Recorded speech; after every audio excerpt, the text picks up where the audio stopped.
Hey, what is going on, guys? Welcome to the stream. It's been a little while since I've been able to catch up with you and talk a little bit about what's going on in the world of education. I have been super swamped the last couple of weeks, and so I'm excited to be able to take some time to put together a video here today. And so, what we're going to be talking about in this video, as you might have seen from the title of it, is a focus on the family and society. And this came up as an idea. Somebody had said something to me in a meeting here not too long ago. I was talking to some people at a school that I teach at, and we were discussing and talking about the role of education and the state of education today. And I was explaining that, I do a lot of work in terms of advocacy and writing.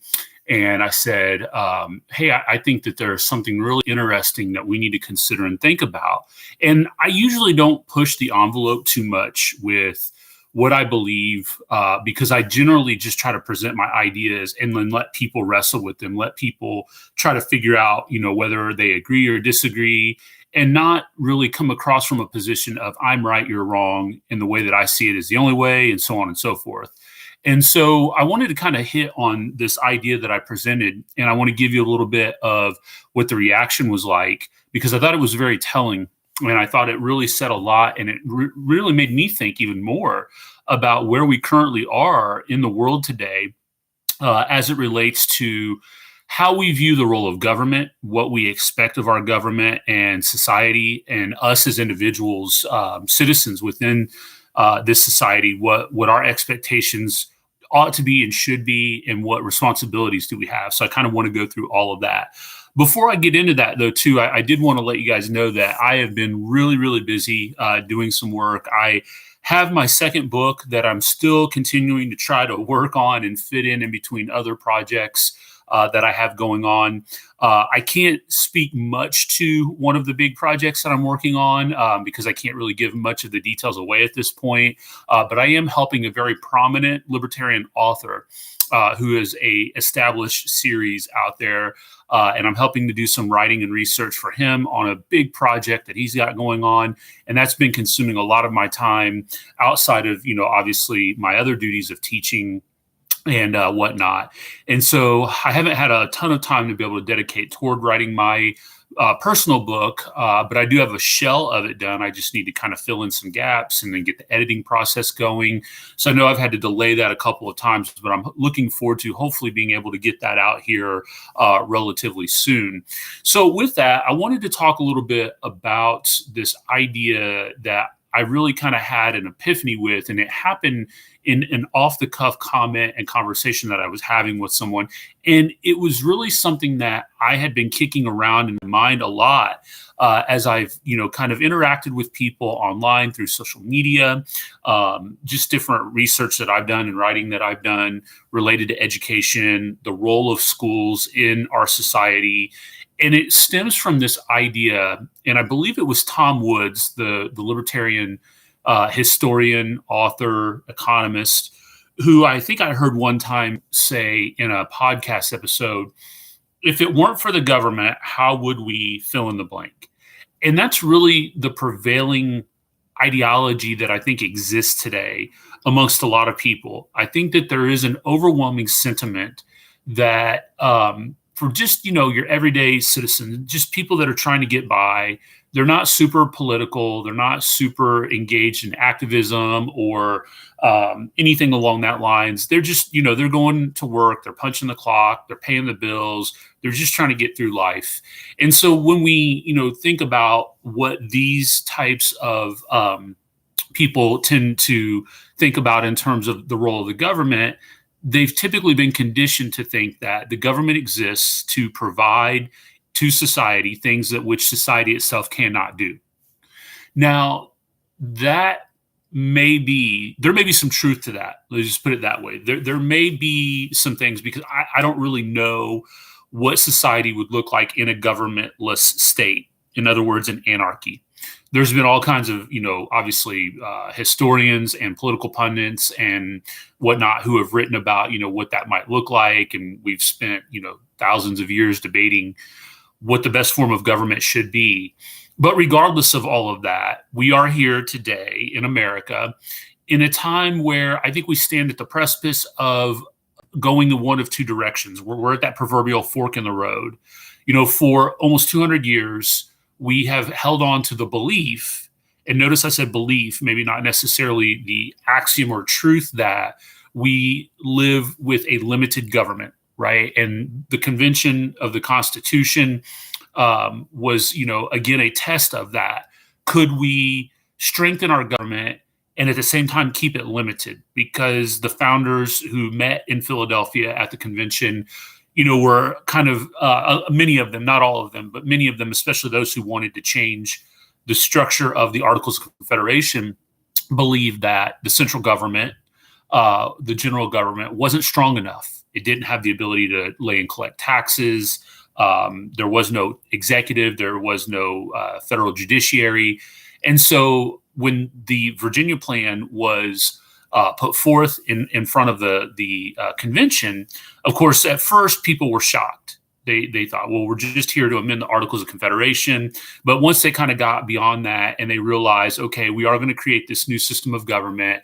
The Virginia Plan is going to serve as the kind of foundation for this. We get the Constitution.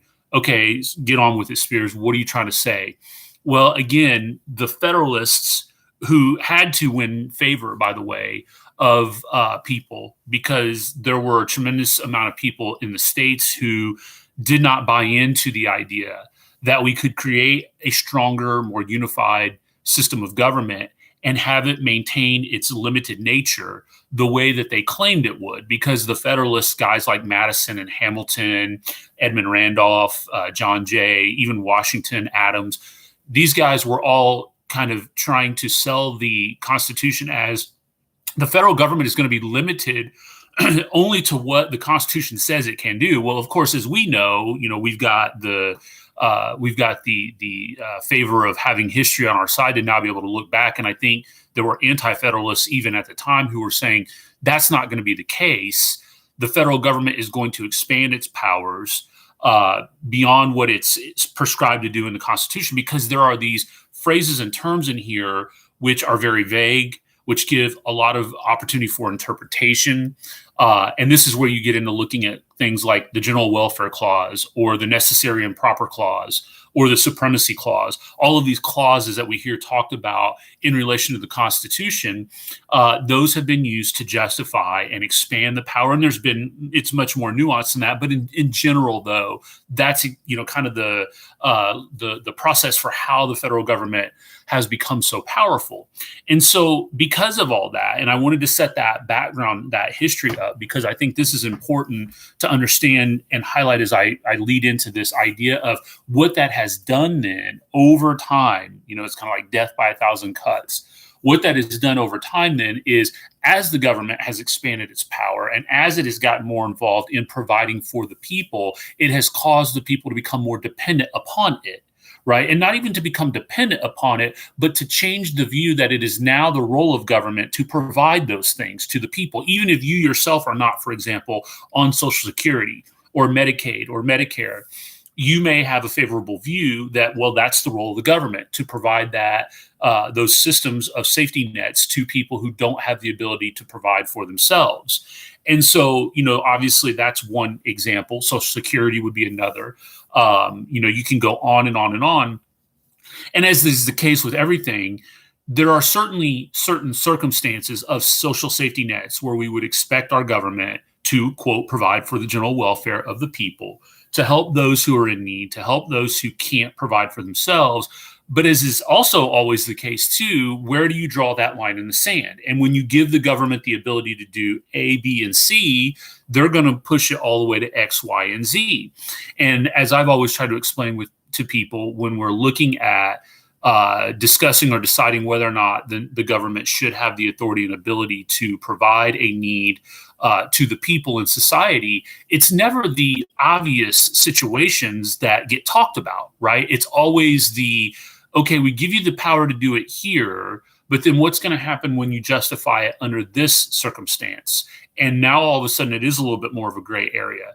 But those who stand against the government doing that don't have a leg to stand on, because you've already given them the authority in another situation. It becomes increasingly more difficult to push back against government intrusion into our lives. And as I always tell my government classes when we're discussing this, you can't go to any point in history really and look at a situation where the government has amassed a power to be able to perform some duty or help, in an emergency situation or temporarily.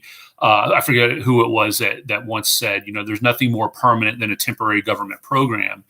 That, once the government gets involved in something, they're never going to give that power up. Right? They're never going to voluntarily say, okay, we've solved that problem. Let's give that power back up, or let's, mute ourselves in terms of the ability to be able to do this. No, they're going to continue to do it. And beyond that, they're going to look to expand that power even more.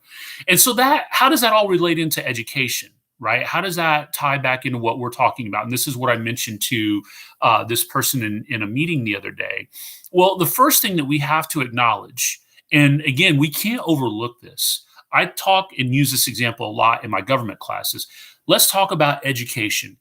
There is nothing in the Constitution to the United States government and the United States of America government that gives the federal government the authority to do anything with education. Now, this is a perfect example. How has the national government gotten away with creating legislation and departments that have direct influence and impact on education in America? Well, they've expanded those powers. They've placed it under various different guises of, again, general welfare, necessary and proper, those kinds of things.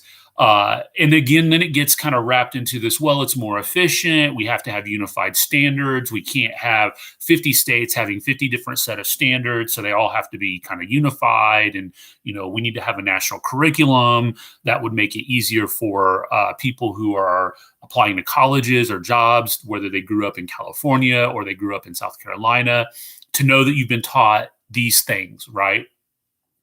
And so again, but there's nothing though that says that in the Constitution. It's all had to be a power grab to do that, and has to be justified to do so. And so you start with that example, and then you continue to keep increasing the encroachment that government has in being able then to define what is taught, how it's taught. And of course, probably the most heinous part to all of this is the tying of the purse strings to it all. And in recent times, we have seen examples of how the national government will hold over the states' heads, implementing policies and procedures so that they can get the federal dollars attached to doing those things.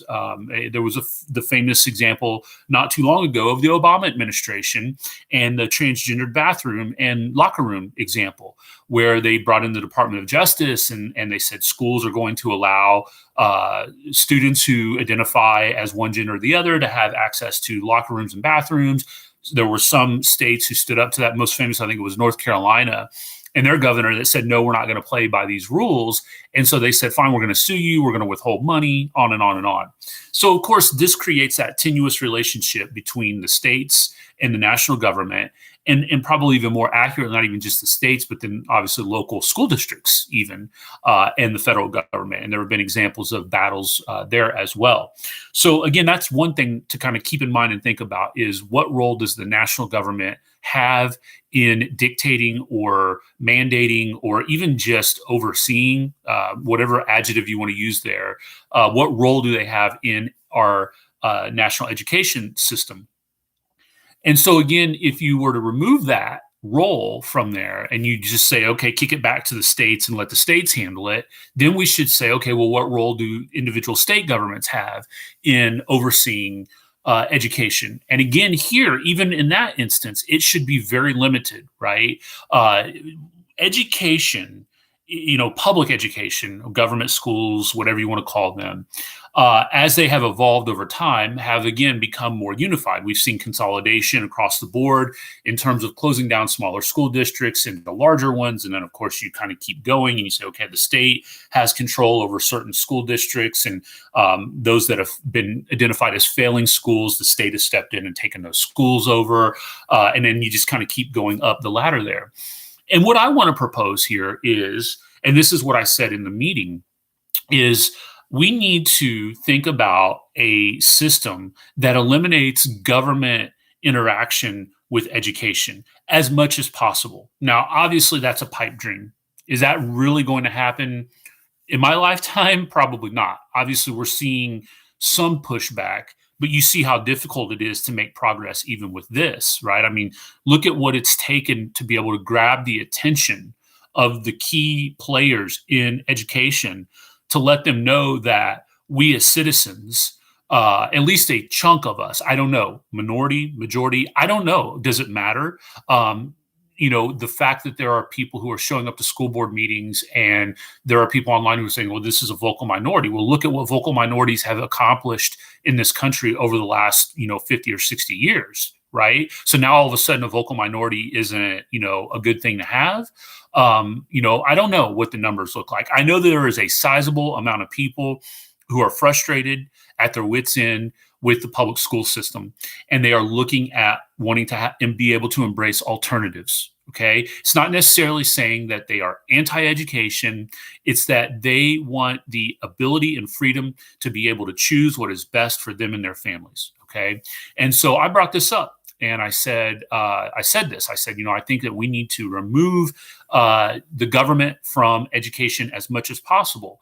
And I was met with this same kind of response that I mentioned that Tom Woods kind of always talks about, which is without the government, how would we, right?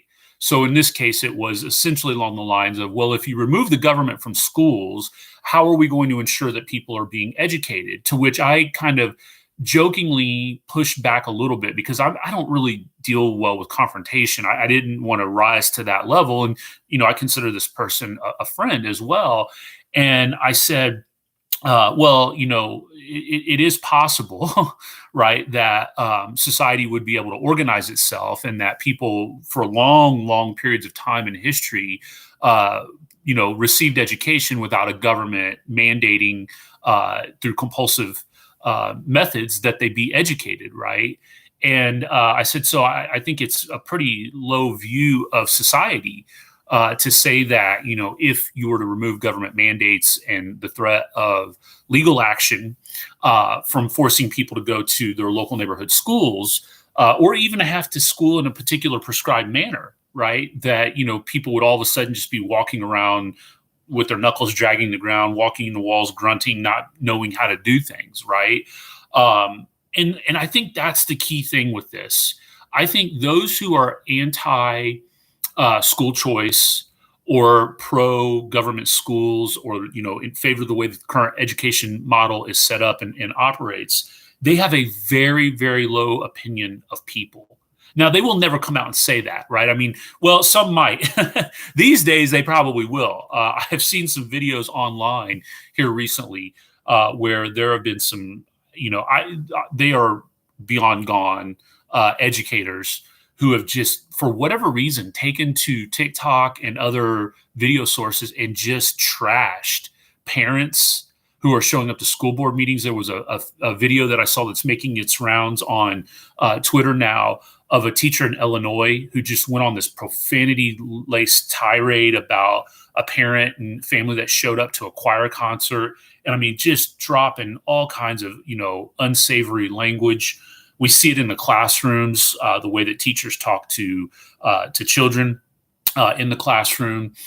And of course, then, that doesn't even begin to address the fact that there are a significant number of teachers on a daily basis that are committing all kinds of abuses, verbal, physical, sexual abuse. And so my point to all of that is that, when we think about this idea of removing the government from education and putting the power back into the hands of families and citizens of this country, that what's really keeping that kind of safety pin held together of protecting, in my estimation, the public school system, the way that it operates, is this underlying notion that people are just not smart enough to figure it out on their own. And so therefore they need a ruling class to tell them what to do. And that's dangerous That's very dangerous. I mean, obviously, I don't have to go through historical examples of how dangerous that is and the results of what happens to a society when that occurs. And listen, I want to be very transparent. I know even in my even in my area that I live in, right? In my geographic area, I live in a smaller suburban town. I know there are families that are struggling. I know that there are parents who are drug addicted. I know there are parents who are physically and verbally abusing their children. I know that there are, children being raised in the foster care system in broken homes that have nothing, that are homeless, that are transient, that are moving from place to place just to have a roof over their head, and on it goes.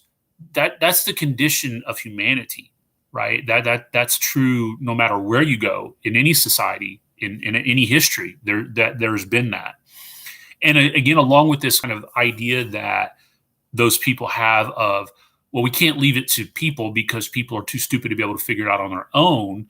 There's also this sense of, again, there is a group of people that have the right answers out there and they think that they can perfect society. And if we just get these enlightened people in office, and if we can just get people to follow and play by the rules, just do this, just do this, just do that, that we could perfect society, that we could eliminate this suffering. I mean, look at what the government has done in terms of the war on poverty, the war on drugs, the war on this, the war on that. How many wars have we been engaged in, and what are the results of it?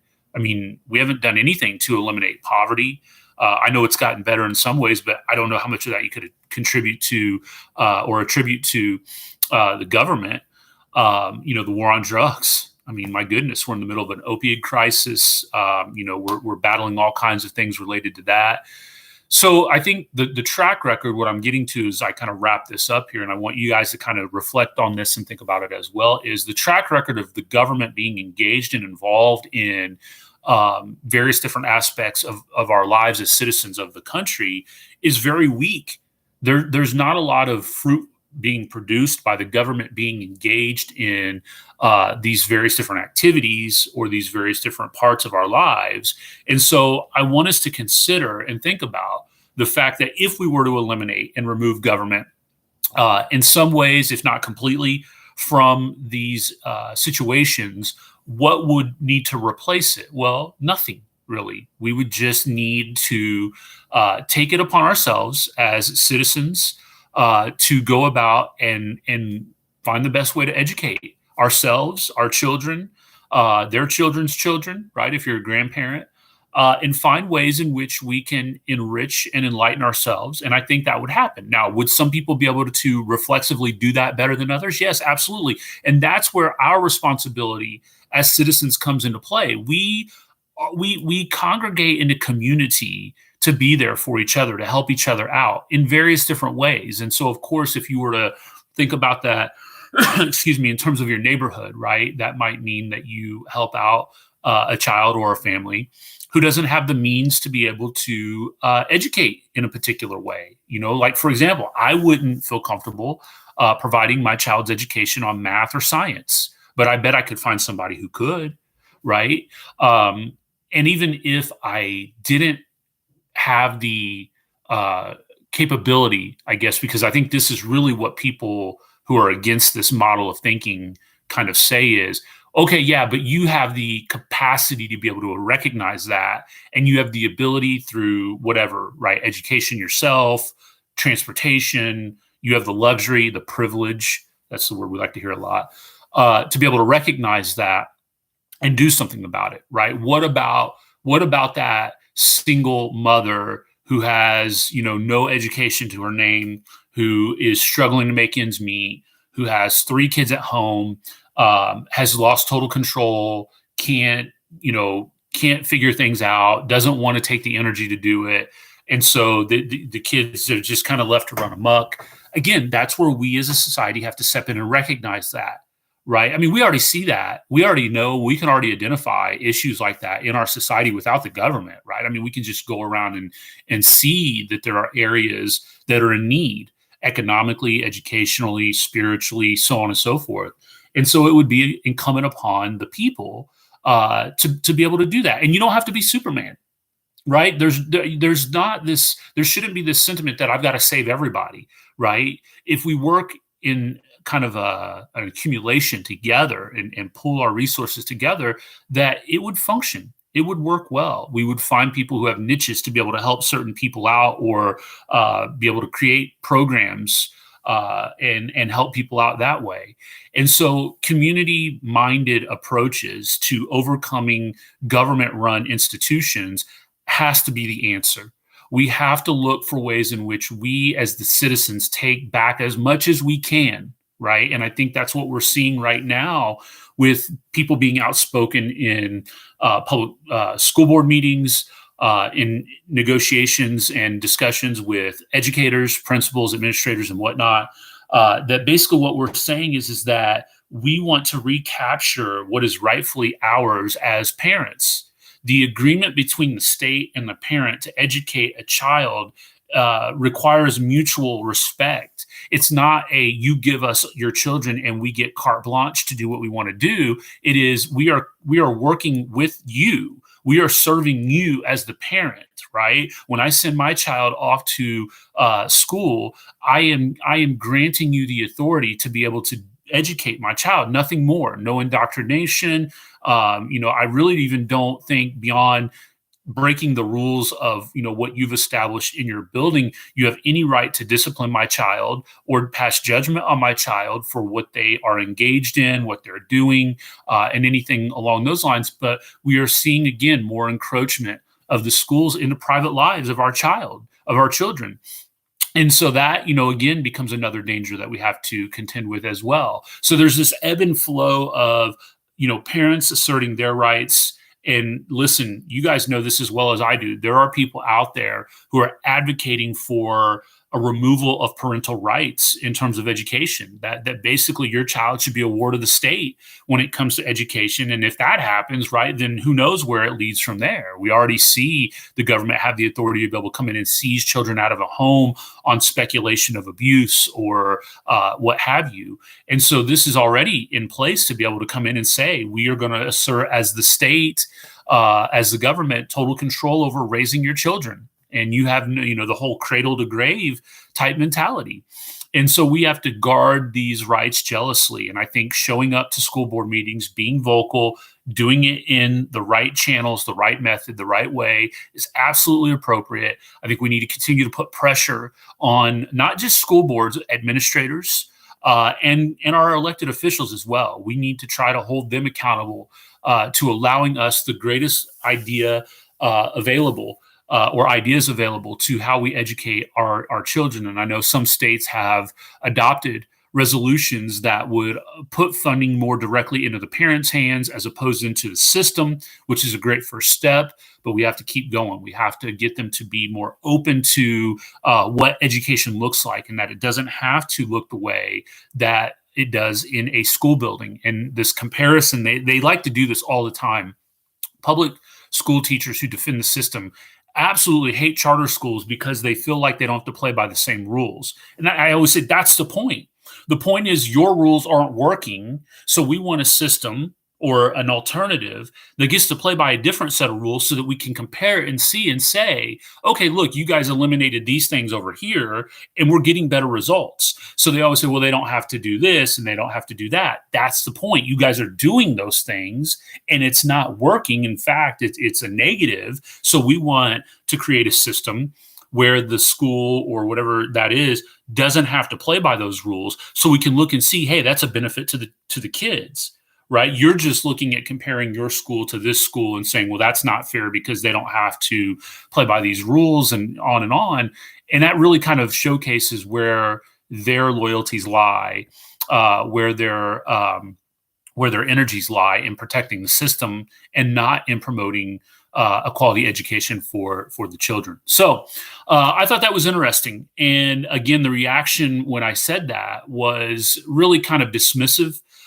Which I was kind of disappointed by that reaction. I was hoping to be able to try to open up, the mind a little bit to thinking about, the idea that there could be a educational system, or any system for that matter, where the government is deeply involved in a process, and to imagine a system where you remove the government from that, and what would supplant it, what would society create or generate to supplant that, and how energetic and exciting that would be for the people to be able to recapture some of that magic and power that they would have to self-determine, to live under limited government and see what the results might look like. Because I think it's fairly obvious at this point that we don't live in a limited government, that idea is gone. We're not getting that back. That train's left the station long ago. And now we're really just kind of battling how quickly are we going to slip towards more and more totalitarian rule in terms of giving the government the authority to make decisions, for society at large. And so, again, keep fighting. Hopefully, wherever you're at, whatever you're doing, you're seeing positive results. We have to stay at it, and hopefully we will continue to see progress being made. So that's it for today's episode video. If you guys have any questions, comments, feedback, if you have ideas or topics that you would like for me to cover, feel free to reach out to me either in the comment section on this video. You can always follow me on Facebook, Justin Spears and the number 4. I have my weekly podcast up on Facebook as well called They Never Taught Me That. Feel free to check out the archives of shows that we have going on over there as well. And thanks so much for tuning in. We'll see you next time.